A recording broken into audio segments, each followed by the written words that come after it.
sekarang, bagian terakhir dari materi saya itu tentang shading ya, bagaimana pengukuran shading ini bisa dipecahkan begitu ya, didapatkan. Nah, ada namanya jadi sun chart itu nanti bisa dari link ini bisa download ya. Download kemudian nanti dengan bantuan beberapa alat nanti kita buat gambar ya, seperti itu. Jadi contoh di sini ada alat ini ketinggian berapa, sudut berapa dengan pohon yang ada di sekitar lokasi misalnya yang apa mau dianalisis potensi shadingnya begitu ya. Nah, nanti dicek di lokasi ini, kemudian kita ukur ya. Nah, ini misalnya nanti didapati ini chartnya ya, yang kita bisa download ya, sesuai dengan lokasi kita. Jadi ada koordinat, kita masukkan, kita download gambar ini, grafik ini. Kemudian nanti ada pohon, contoh misalnya, oh ada pohon. Pohon ini lokasinya di mana? Nah, di sini ada derajat ya. Ini derajat ke arah ini timur, ini barat. Nah, pohon ini berada di sebelah mananya begitu. Kalau di gambar ini misalnya dia ada itu di sebelah ke arah timur ya. Sebesar berapa? 30 derajat arah timur ini. Jadi ini derajatnya. Jadi kita gambar pohonnya di situ. Ketinggian pohon ini berapa? Nah, pohon itu punya ketinggian. Jadi kita gambar di sini. Baru kemudian kita amati nanti. Nah, apa yang kita bisa lihat di sini? Ternyata kalau ada pohon di sini, di lokasi seperti gambar yang di slide, itu berarti pada jam-jam tertentu nanti sinar matahari itu sudah terhalang oleh pohon ini. Nah, gitu. Jadi matahari sudah terhalang oleh pohon ini. Jadi katakan posisi panel itu ada di sudut 0 di sini. Posisi 0 di sini panelnya, berarti nanti jam di sini ini sudah terhalang. Berarti ini lokasi tidak maksimal karena mendapat bayangan dari pohon. Nah, ya seperti itu analisisnya. Bisa kayak gini, kalau misalnya kayak bangunan di kayak gini, ini arah sudut berapa, terus levelnya berapa, itu diterjemahkan langsung di sini. Jadi ini diatur ke dalam ini. Nanti ya hasilnya daerah yang menarsir ini berarti daerah yang bayangan. Nanti ditahu jam berapa saja daerah yang kena bayangan itu. Jadi di awal kita sudah dapat gambaran bahwa oh ini daerah akan dapat bayangan sekian persen begitu ya. Nah, jadi kalau misalnya penampakannya kayak gini di slide ini, ini kan ramai ini. Jadi bentuknya banyak pohon ya di arah-arah tertentu ya. Ini timur, ini barat. Nah, itu diterjemahkan masuk ke kurvanya, ke grafiknya. Jadi nanti kayak begini gambarannya di garis kayak gini. Ini kalau dibuat secara apa namanya? Secara metode sun chart tadi. Modern, tapi ya harus punya alat kayak gini.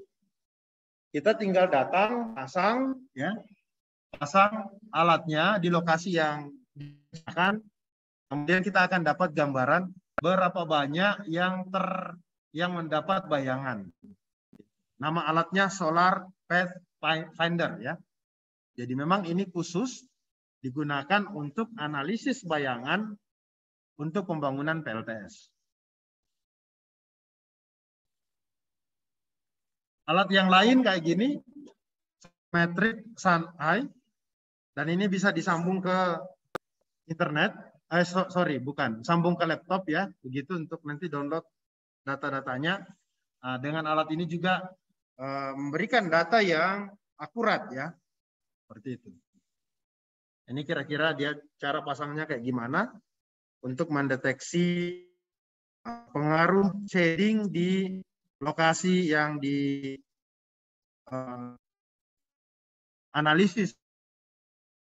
Berikutnya dengan tadi softwarenya, software alat yang ini ya, itu dipindahkan ke sini, masuk ke software, kemudian nanti bisa Pak ya. Jadi akan tampilkan kira-kira seberapa besar produksi PLTS jika dipasang di lokasi itu ya, setelah dianalisis ya. Nah, kemudian yang lain yang bisa dianalisis menggunakan software PVSol. Ini juga bisa. Jadi, saya rasa software ini bisa didapatkan ya, bisa dapatkan dan ini bisa dilakukan. Saya pernah analisis dengan software ini karena dia dimensi. Nanti gambarnya kayak gini, di mana daerah kita mau pasang panel itu apakah mendapat bayangan atau tidak ya. Jadi kalau gambar di awal misalnya kayak gini, ada rumah, kemudian ada pohon di depannya. Jadi saya pohonnya ketinggian berapa, lebar daunnya berapa, kira-kira begitu. Gambar, baru kemudian dianalisis. Nah, hasilnya kayak gini. Hasilnya saya harus pasang panel di tempat yang tidak dapat bayangan supaya maksimal. Yaitu di bagian sebelah kiri di sini. Kalau saya pasang di sini, yang akan dapat bayangannya. Nah, jadi dengan software kita juga bisa analisis. Ya, jadi banyak cara untuk menganalisis potensi shading. Nah, ini kira-kira materi saya hari ini terkait analisis potensi ya.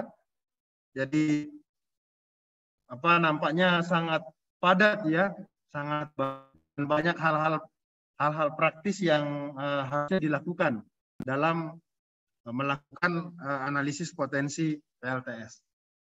Saya kira sampai di sini, silakan kalau ada pertanyaan.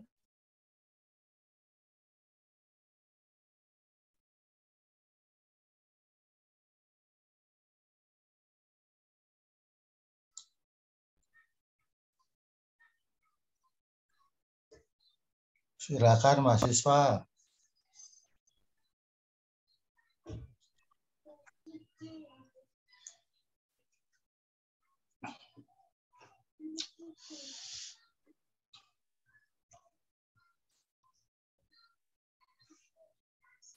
Silakan kalau ada pertanyaan. Kalau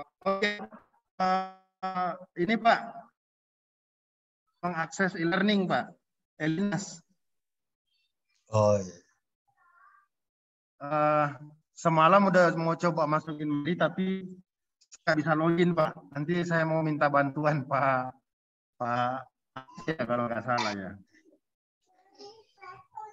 Ini sebenarnya udah bagus Pak. Ini kalau dari materi Bapak ini, mohon maaf ini saya sedikit nambahin ya Pak ya, nambahin cerita aja. Silakan Pak. Ya.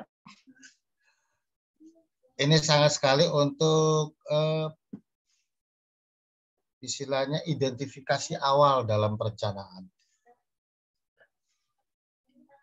Ini penting sekali kalau di dalam perencanaan sebenarnya. Mungkin mahasiswa harus tahu. Nanti dari sini setelah tahu penempatan titik letaknya, tepatnya di mana, maka atau mencari tempat yang seefektif mungkin untuk bisa mendapatkan sinar matahari. Tapi kalau secara